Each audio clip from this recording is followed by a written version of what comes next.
Hey everybody, welcome back to our podcast. This is Murder with My Husband. I'm Payton Moreland. And I'm Garrett Moreland. And he's the husband. And I'm the husband. We just want to say thank you to everyone who commented on YouTube. It has been helping. So thank you. Please keep commenting. Please keep engaging with our content. It helps us so much. If you want to check out our Patreon, you can just Google Patreon, Murder with My Husband Patreon. Also, the link will be in the episode notes. Do you have your 10 seconds today, Garrett? Yes, I have my 10 seconds, but it's kind of for both of us. Okay. So Payton loves pickleball. Yes, I do. For those who don't know, Payton really likes pickleball. So we've been playing pickleball a lot. I was just going to use that as my 10 seconds. No, that's good. Yeah, we have been playing pickleball. I'm not very good, but Garrett's helping me and I really love it, but it's really hard too, but I love it. But yeah, we played two random people the other day. They came up to us and said, "Hey, do you want to play?" And we said, "Sure." We didn't win. No, we didn't. I think we didn't get score above 4. No, we got like 8 that one time. Oh, yeah. All because of me. Yeah. Mm-hmm. Okay, so this case was suggested in, so thank you. And also our case source today is a 2-part documentary series called Colleen Stan, The Girl in the Box, Part 1 and 2, and you can find that on Amazon Prime. Our story starts in Riverside, California, where a girl named Colleen Stan was born in December of 1956. Her mother was a citrus grower, so she grew up around orange groves, which is pretty common in California. And this kind of made her city life feel awfully country because you have to have a lot of land to grow oranges. Colleen's parents were divorced, so her and her 2 sisters would go visit her dad and his new family on the weekends. Bonnie, Colleen's sister, says that all 3 sisters got along pretty well, and Colleen loved to be outside. She liked to ride bikes, climb trees, and roller skate. Colleen actually didn't love her stepdad at her mom's house very much, and so this made living with her mom hard. So at 14 years old, Colleen Stan moved out of her mother's house and moved in with her dad, Jack. Her sisters actually joined her like about a year after. Around Colleen's senior year of high school, she fell in love with a boy and decided to quit school and get married. And I am here for following your heart. I support this.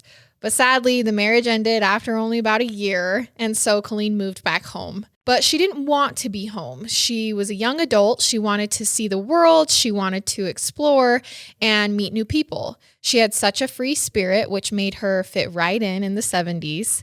And so Colleen decided that she would move out of California and ended up in Eugene, Oregon with some friends from Riverside. Okay. So her and her friends are like, let's move to Eugene. How old is she at this point? She just barely graduated, or like she was out of high school, so early 20s. Her and her friends found a small apartment with only mattresses on the floor, but they were happy. On May 19th, 1977, and once again, it seems as if Garrett and I's anniversary always pops up in these cases. This is not the first time.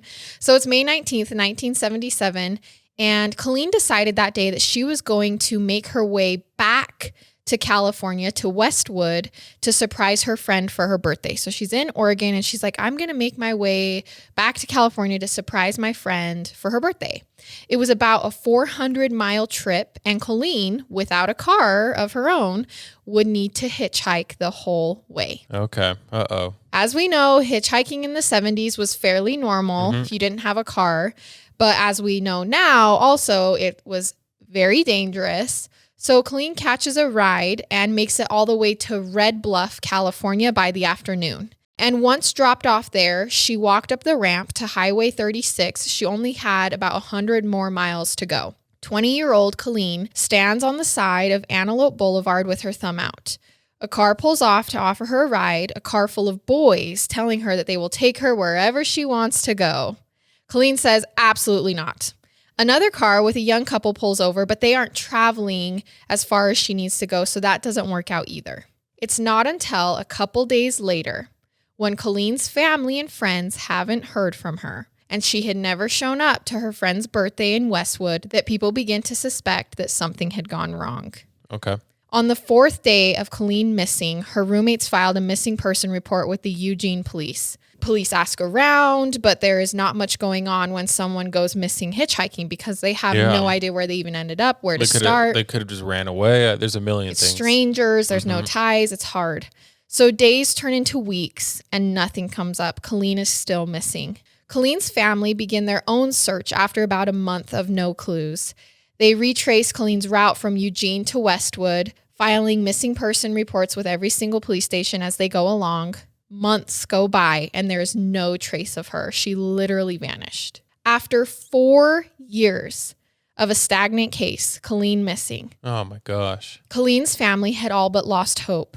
That was until March of 1981 when Colleen's family got a call. And who on the other end of the phone other than Colleen herself? No way. They are stunned, confused, just like you are. Colleen tells them that she's fine and she was coming home to visit. So when Colleen shows up to the family house with her boyfriend named Cameron, her family is so confused. She doesn't look like herself. She's skinny. She's dressed in homemade clothes, like home sewn clothes. Okay. She isn't acting like the Colleen they knew who had gone missing 4 years earlier. 4 years later. 4 years later, they randomly get a call from her. And she shows up and it's her. What in the world? Okay. Colleen's family decides Colleen is in a cult. That's where she's been. She's missing. She comes back with this strange boyfriend. She's completely different.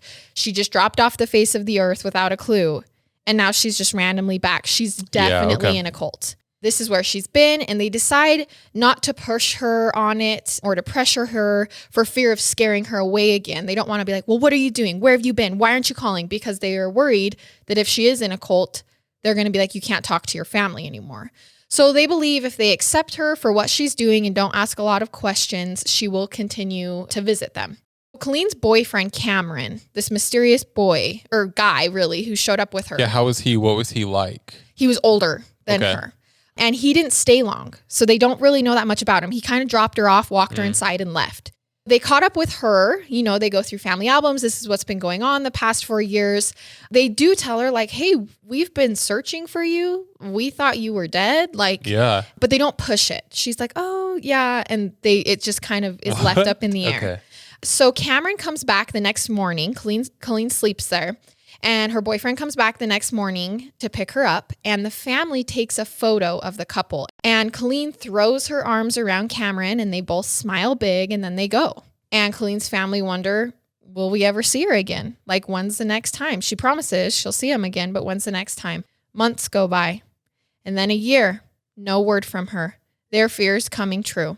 Another year. And another year, and they don't hear from her once again. I'm so confused. Do you have any thoughts about what's happening? I think that I think I have some thoughts. One, a cult is actually not that far off. That seems pretty likely to me. Yeah. I have some other ones, but let's just kind of, I guess, see how it plays out. So August 10th, 1984, 3.5 years after the last visit from Colleen, but 7.5 years from when she first went missing, Colleen shows back up at her family's front door. So 4 years go by, and then she randomly shows up at her family's. With a boyfriend. Yep. And then she says hi, is not the same person she was, disappears, and then 3 more years go by, and she shows up? Yep, 3.5. Okay, 3.5. So confused and excited, once again, Colleen's family is like, where have you been? Like, you just dropped off the face of the earth again. But they are not prepared for what Colleen tells them next. She has like 4 kids. No, but good guess. Okay. So 7.5 years ago, back on May 19th, our anniversary, in 1977, when Colleen had already turned down those 2 other vehicles while hitchhiking that day to see her friend for her birthday. After about 40 minutes of standing on Antelope Boulevard, a blue Dodge Colt pulled over and Colleen peered in. It was a young man and his wife who was also holding their 8-month-old baby. Safe enough, right? Like, she's hitchhiking. This is a couple. This is a good option to take.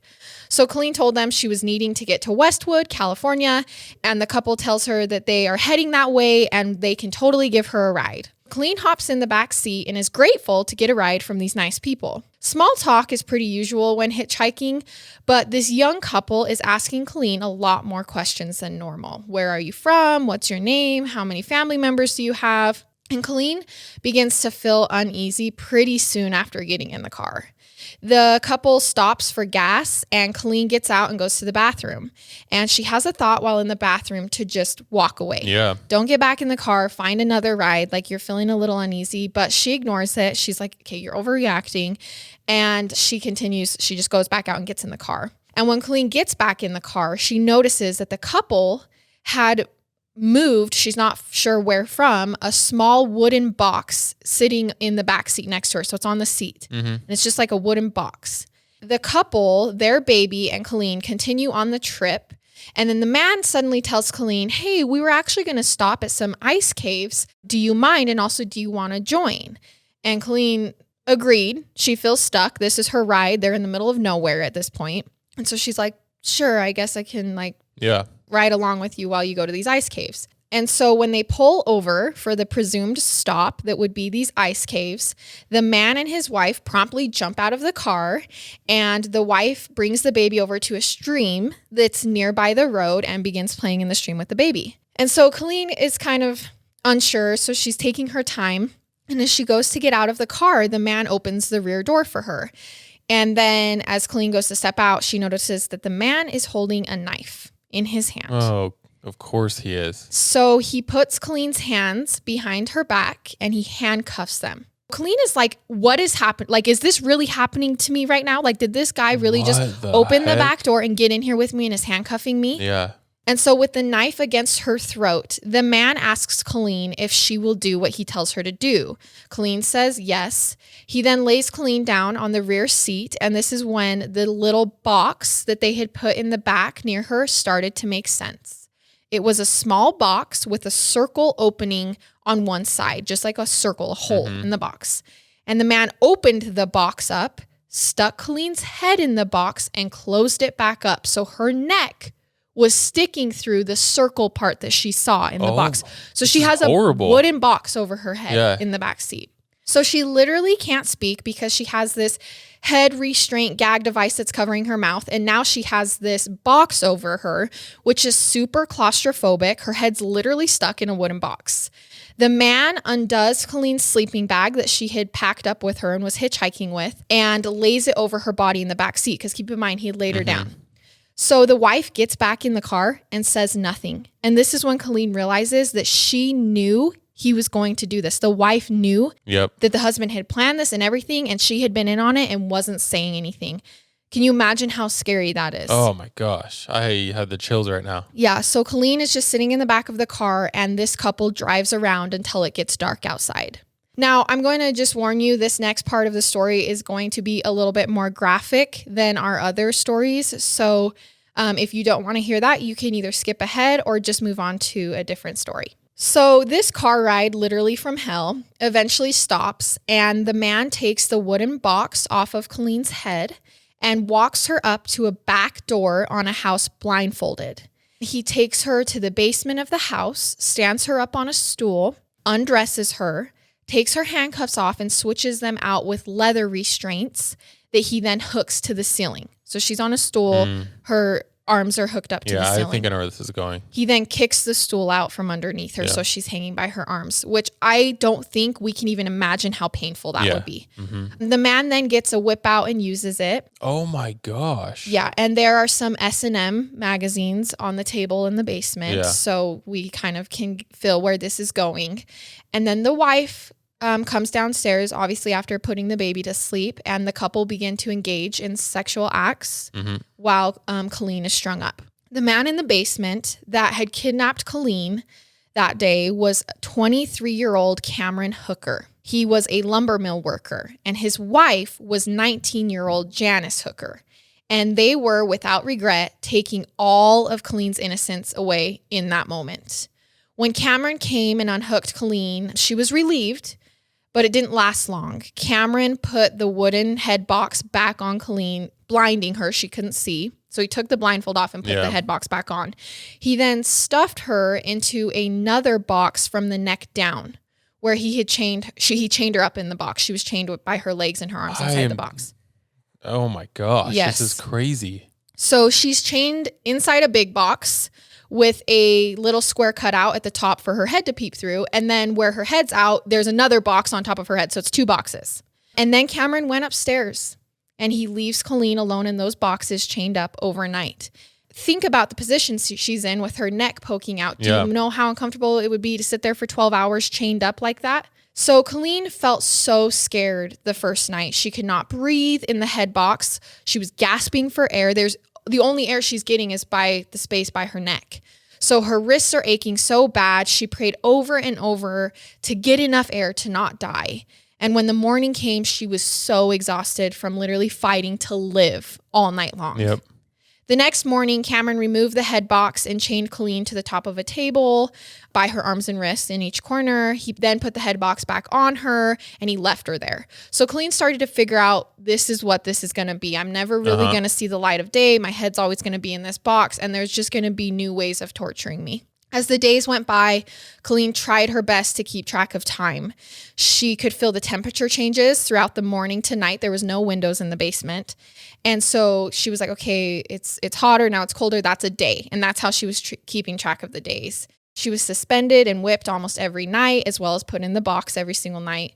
She was also stretched on a homemade stretcher, controlled what in the world? Yes, controlled when she could eat, when she could go to the bathroom. It took a couple months for Colleen to realize that staying alive meant not fighting back and just obeying Cameron, doing whatever he asked her to do. So she's still alive in this basement. And this is only after a couple of months of it happening. Yes. And she saw her family 4 years later with Cameron. With Cameron. What in the world? So after about 3 months, Cameron built a cage underneath the cellar stairs that she could stay in. So she's in the basement, and underneath the stairs in the basement, he decides that she can stop sleeping in the box and she can move into a cage that he built underneath the stairs. She could work under there. He would make her shell walnuts like all day. But for Colleen, this was a blessing, because she finally got the blindfold off. She no longer had the head box on, and she got to use her hands. She got to do something. And so for her, this was like, okay, it's getting better, right? Like, this is getting better. Even though I'm still in a cage, at least I can like do stuff. I'm not just sitting here blindfolded all the time. So for months, she had not been able to see, locked up in the box majority of her day. So now she can see. And as you can imagine, her eyes are probably not well adjusted. It went from being black to actually being able to see during the day.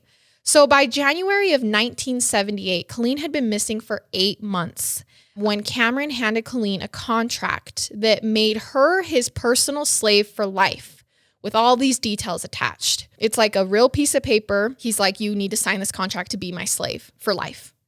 And so Colleen signs it, because Cameron doesn't really give her a choice. Yeah. Cameron told her that he was part of this secret organization called the Company, and that every man that was a part of this organization called the Company had slaves, and that the Company was powerful. They were powerful people. This is so weird. And if she disobeyed him, even if she ran away, the Company would find her and kill her. So it wasn't just him she needed to be scared of. So once Colleen signed it, she was assigned a new name. And she was also taken out of the basement sometimes during the day. They gave her a nightgown to wear, and she could do chores around the house. So basically they were brainwashing her so she wouldn't run away. Yes, scaring her. Oh, the company. Gosh. Even if we give you more freedom, you can't go, because they're everywhere. They have eyes. They've got things bugged. Like, that's what he was telling her. And so she goes upstairs and works as doing house chores as a slave, as well as also being a bondage slave for him whenever he felt the need. So she was not allowed to speak unless spoken to. She couldn't look anyone in the eyes. She had to address Cameron as master and Janice, his wife, as ma'am. Janice told Colleen that if she ever tried to run away, she might as well be dead. That's how powerful the Company is. They would kill her family if she ever tried to escape. Janice, the wife, hated Colleen. I can't believe the wife was in on this too. Well, she hated her. She treated her like, you're the girl that my husband sleeps with. Oh, this is insane. So about 1 month later, Cameron took Colleen to his and Janice's bed and tied her up. And Janice on one side, Cameron began sexually assaulting Colleen for the first time. And then he put her back in the box. And this was a big deal, because Cameron and Janice had agreed that he could have a bondage slave as long as sex was reserved for her, his wife. But obviously this is not the case anymore. He just raped Colleen in front of Janice. So it's no longer just this bondage slave. It's now also a sex slave. And on a regular basis, Cameron would force himself on Colleen after this, but it was also a secret from his wife, and he always wore a condom, didn't want to get her pregnant. Almost a year after being kidnapped, Cameron moved his family to a mobile home out of town. And this mobile home didn't have a basement for her to go sleep in at night. So he built a ventilated box that was kept underneath the couple's bed. Think of like an oversized coffin. And that's where Colleen was kept, under their bed. Oh my gosh. Yes, it just got worse. The basement was better than this. It's just horrible. She was using the bathroom in this coffin. She would hear everything going on above her. So just imagine how torturous and degrading that would be. So this is when Colleen found out that Cameron had, also tortured his wife, because she would sleep underneath them and she could hear what he would do to her. And also Janice got pregnant and had another child at this house on the bed above Colleen while Colleen was in the coffin below listening. And as time went on, Colleen was given more freedom. She took care of the kids sometimes. She did more chores around the house. And even from time to time, she was allowed outside. And she would see neighbors. The couple told neighbors that she was a live-in babysitter. And so no one was suspecting that she actually slept underneath their bed in a box and was assaulted whenever they wanted to. So finally, they stopped putting her in the box and they started locking her in the bathroom at night with a chain around her neck, which was just another step up for Colleen, because she no longer had to be in this dark box underneath the bed laying down all the time. During all of this, Colleen was actually allowed to read the Bible, and God was her light in the darkness at this time. Like, he was her saving grace. That seems so weird that they let her read the Bible. Yeah, weird, huh? Yeah. After 4 years of being in captivity, in March of 1981, Cameron told Colleen that the company had called and said that it was time for Colleen to go home and see her family. He told her they bugged everyone's phone, and they would be monitoring the visit. There would be cameras in the house. He said, if you say anything, they will come in immediately. They are waiting outside and they will kill everyone. Colleen believes, this is true. She believes this is about power for Cameron, proving that he still controlled her even if she was around her family, giving her the ultimate freedom after kidnapping her. So Colleen wanted to say something to her family when she went. But she couldn't. She couldn't. She really believed the company was outside waiting to kill them. So she sat back and she played her role and she played her part. The next day, when Cameron came to pick her up, she posed for a picture with him. And this picture does confuse people because her arms are around Cameron. She's smiling. Cameron's smiling. But Colleen says it's because she was taking what she could. Once she walked out the door, it wouldn't be until 3.5 more years that she would see her family again. Okay, so now I'm confused because she comes back 3.5 years later and tells them this. So where do we go wrong? So what happened in between those 3 years? I'm about to tell you. Okay. When they got home from that visit, things took a turn for the worse for Colleen. And she's not sure if it was because Janice was upset that Cameron had taken her to visit her family or if it was something else. No matter what it was, Cameron began keeping Colleen in the box coffin underneath the bed once again. And it was a lot of times, sometimes only letting her out for an hour a day. So she would sometimes lay down in that box, a coffin, underneath their bed for 23 hours a day. That's so unhealthy too. Like, that's just insane. So horrible. But Colleen wouldn't give up. She was like, I'm not going to die, even though she wanted to. She was going insane in the box. She was like, I'm not going to give up. So by age 27, Colleen had been held captive for 7.5 years. The kids were now old enough to go to school, and Cameron would go to work every day. And so it ended up just being Janice home alone with Colleen most days. And Janice actually began taking Colleen out of the box when she was home, and they ended up reading the Bible together. And then they started doing it pretty actively after that. The dynamic kind of began shifting between Janice and Colleen. Like, and they were friends. They started to become friends. And Janice was like, this needs to end. Like, what we've been doing to you is not good. Oh, she realizes this 7 years later? Yes, 7 years years Give me a break. Later. So in May of 1984, Cameron lets Colleen sleep on the living room floor. For the first time in years, Colleen is not sleeping in a box at night. And Colleen and Janice begin going to church together. They're going out. They're going shopping together.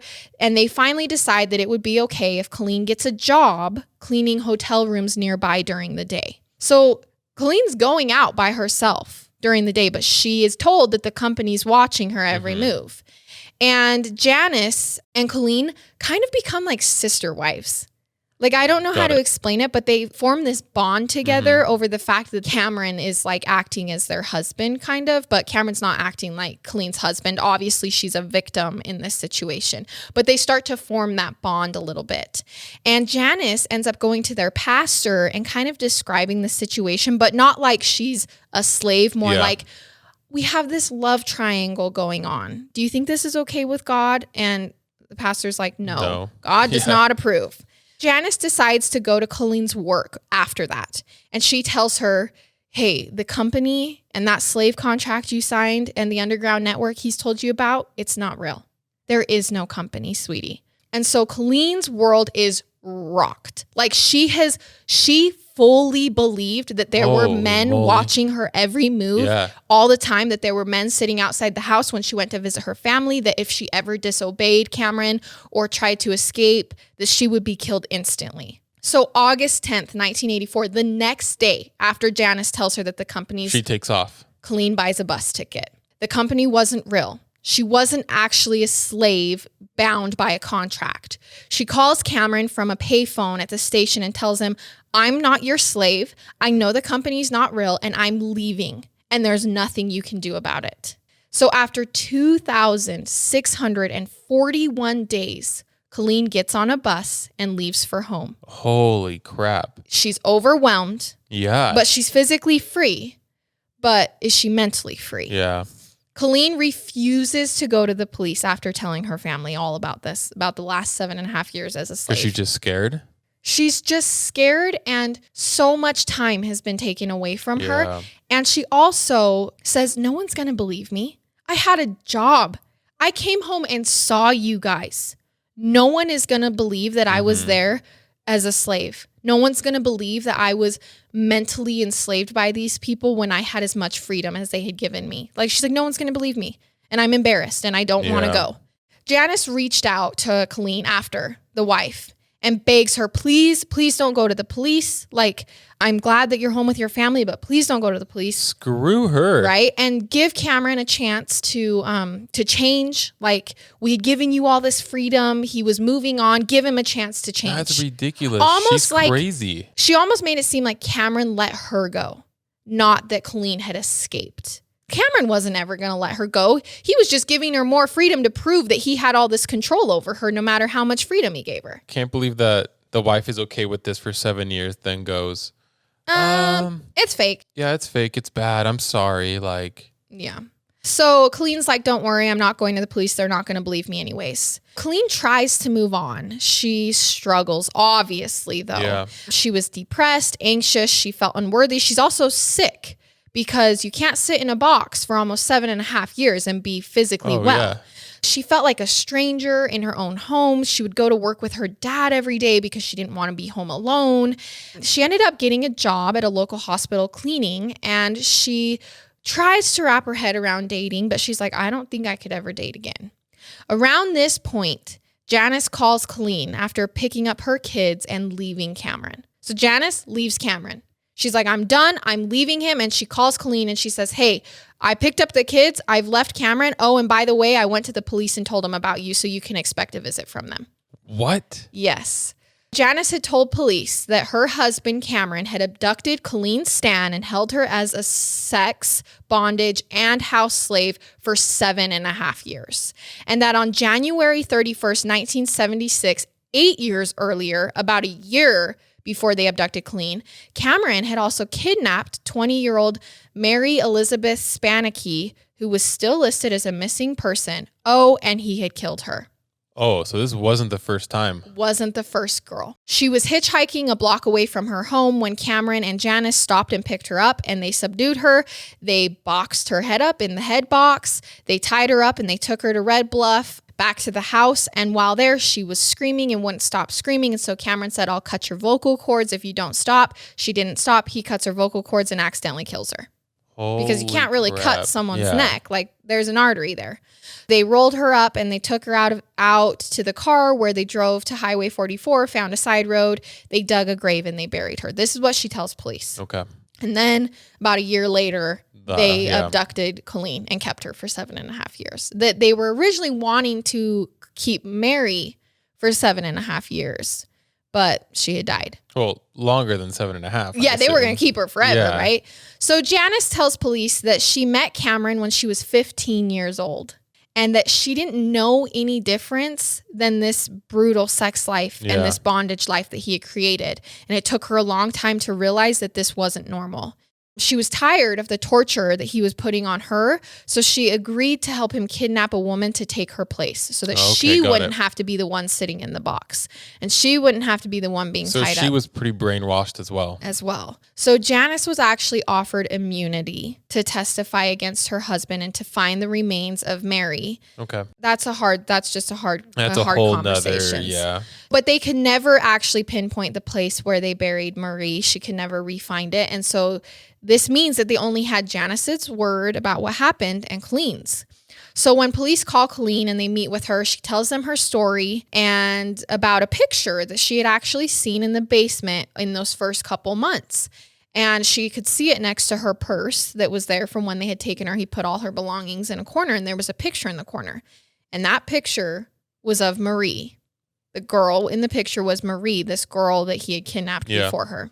So on November 18th, 1984, Cameron Hooker is arrested for the abduction and torture of Colleen Stan. Police search the trailer and they find the head box, they find the stretcher, they find the bondage material, and they also find a hole, like a dungeon hole, that he had been building in the floor of the backyard shed, meaning that he was planning on moving Colleen from the living room to this hole in the shed in the backyard. So the torture wasn't over. Yeah. Trial was hard, obviously. Colleen didn't have much outrage against her captors. She was kind of like cold. And the state had to prove that she was still a slave despite the seemingly obvious freedom she had. She went to work, she left, she saw her family. Mentally was still a slave though. And they had to prove that though. Because how easy is it for the defense to go, hey, like she had every ability to leave. She was choosing to be here because the statute of limitations had run up from the time he had kidnapped her. He could get off if they could prove that she was a willing participant by this point. Okay. Because they said, oh no, he did kidnap her. That's true. But she turned into a willing participant and you can't hold him accountable for that. That's how they're going. Colleen had actually learned how to bottle her emotions for years. We now know that's how she survived. He killed another girl for screaming. So Colleen had just shut down. She just did what she was told to do. And so reliving her trauma at trial would be no different. When she got up on stand, she didn't shed a tear. She had no outrage. She just shut down, answered the questions, got through it. It was very blunt. But this was hard because the jury wanted to see a slave. They wanted to see someone who had suffered, someone who was traumatized. And she was just very to the point, like, this is what happened. But we have to understand this is how she had been for the last 7 years.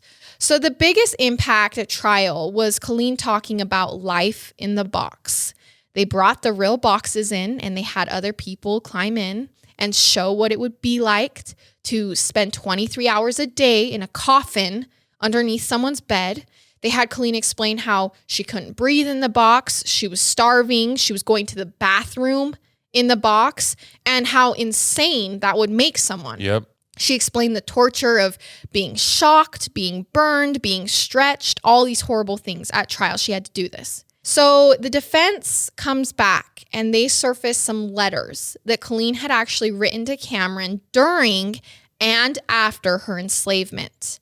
And they're trying to prove that she had become a willing participant. Okay. Because in these letters, she does show some affection for her captor.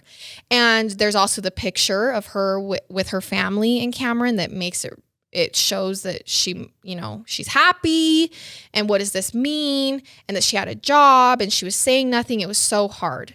So Cameron said that they consistently told each other they loved each other towards the end of the enslavement, and that Janice and her actually had a relationship, and it was like this threesome, and they were all happy, and she wasn't a slave anymore. And Colleen feels like she was the one on trial. She probably did love Cameron for doing the bare minimum, and this is some complex like psychology here. Oh yeah, I mean, everything's messed up. Yes, so, I mean, it's hard because when he gives her a Bible, when he lets her go get a job, when he lets her out of the box, when he lets her sleep on the floor in the living room, this is brainwashing. This is coercion, and this can be misconstrued as love. Thank you so much, Cameron, for moving me out of the box under your bed and letting me on the living room floor. I think he's starting to love me. That's not love. We know that's not love. But when you've been a slave for 7.5 years, you can get really confused. And this is evidence. This is factual evidence. This isn't like, this is psychologists saying this is totally possible. So after 2 days of deliberation, the jury found Cameron Hooker guilty on all accounts. Good. The judge sentenced him to 104 years and called him the most dangerous psychopath he'd ever dealt with. He really is. Like, he's a literal psychopath. Yes. And a part of me feels that at trial, Cameron was like, well, she could have left. So maybe she did. Maybe she was willing. Like, I feel like he probably convinced himself of that too. What a crazy person. Insane. So Colleen actually goes on and has a daughter, but life has not been easy for her since this whole thing. She is on her 4th husband, and she says it's been hard for all of her husbands because they can't really be helpful in this situation. Like, she's like, this is just a part of me. It's traumatic and it's changed who I am. And it's hard. They say, oh yeah, we can handle this. And then it just becomes too much. Yeah. So Colleen still has pain, physical pain every single day from sitting in a box for so many years of her life. Her hair has begun to fall out. She basically doesn't have any hair because of the lack of vitamin D that she didn't have for so long. She was inside for so long that her hair has died sooner. She had to have shoulder surgery from being hung so often by her shoulders. She has spinal issues from laying down for too long. Her spine started to grow funky. Colleen hopes that her story helps people move on from whatever is keeping them back, because she works at that every day. She says that she works at not letting this keep her back, that she has dreams and hopes, and it's hard, but she tries to choose every day to follow those dreams and hopes instead of sitting back and remembering this stuff. Let's not forget also about Marie, the other possible victim. Her family still does not have closure, and no one has been charged with her disappearance or murder because they can never find her body. And so her remains are out there somewhere. So if you know anything, please call the Chico police. Cameron's next parole hearing is in 2022, next year. Why would he even get a parole Because hearing? he wasn't sentenced to those many years without parole. How is that even possible? So he already had one parole hearing and he got denied, but his next one is in 2022 and he will be 68 at that time. And in California, there is a rule that you have to demonstrate bad behavior inside of prison as well to stay in. So Colleen can't just go to the hearing and go, this is what he did to me, please keep him in. Cameron they also have to check a box saying that he's like had bad behavior in prison as well. So he would have had to do something bad in prison as well to stay inside. It can't just be off. It's not bad enough that he killed someone. That's the rule in California. Tortured someone for... Yeah. Okay. Your outside crimes just can't lead for themselves. So Colleen is going to the hearings to testify, which sucks for her. Yeah. It sucks that she has to go relive that every single time just to keep him in prison. And there are petitions that you can sign to, also help keep him in prison. So that's coming up in 2022, and we will keep you guys updated on that. But I really hope for Colleen's sake that he stays in so that she doesn't have to worry about him being out, because she said that she's been able to move on because she knows that he's away and that she doesn't ever have to face that again. Oh my gosh, that one was insane. That was, and I'm sorry to include such brutal detail, but Colleen shares this story. She shares this story personally. Yeah. She shares this detail. I think the thing was, like, it was hard for me when listening, but then as you got towards the end, I had to realize, like, this is her This story. is her story. And she's chosen to share. Yeah. And she says she keeps sharing this story, which is why we're sharing it today in hopes of helping other people. Exactly. And so we will honor her story. And that's why I didn't, there was worse detail, but that's why I did share more detail than normal, because it's her story and she tells it this way. So I'll tell it this way. Yeah. Remember Marie and her family too. Keep them in your hearts as well as Colleen. But that was the story of Colleen Stan, the girl in the box. Man, that one was rough. I don't know how to explain it. That was just a crazy one. Insane. I just think it goes to the complexity of the human mind. I'm glad she's alive. I just hope, I hope she's okay. Yeah. I mean, I don't know if you'll ever be okay. Yeah, that's what I mean. I did watch interviews with her and of her being vulnerable and honest to the camera, and she's strong. Yeah, that's obviously good. I don't think most people could survive what she survived for those 7.5 years. Oh, totally. Yeah, if you want to see the imagery or the photos that go along with this story, they will be posted on our social media, Murder with My Husband, across all platforms. Please follow, please subscribe, please leave reviews or comments. It helps us out so much. And like I said, our Patreon link will be included in the episode notes if you want to support our show and support us. We also just want to say thank you for supporting the ads that we have been doing. We know that those can get annoying, but they also do help us out on this side of the things, and we have received a lot of love and good feedback from that. So thank you so much for supporting us, and thank you for being an awesome community for people to go to and for me to have, as well as Garrett. So we will see you guys next week for another episode. I love it. And I hate it. Goodbye.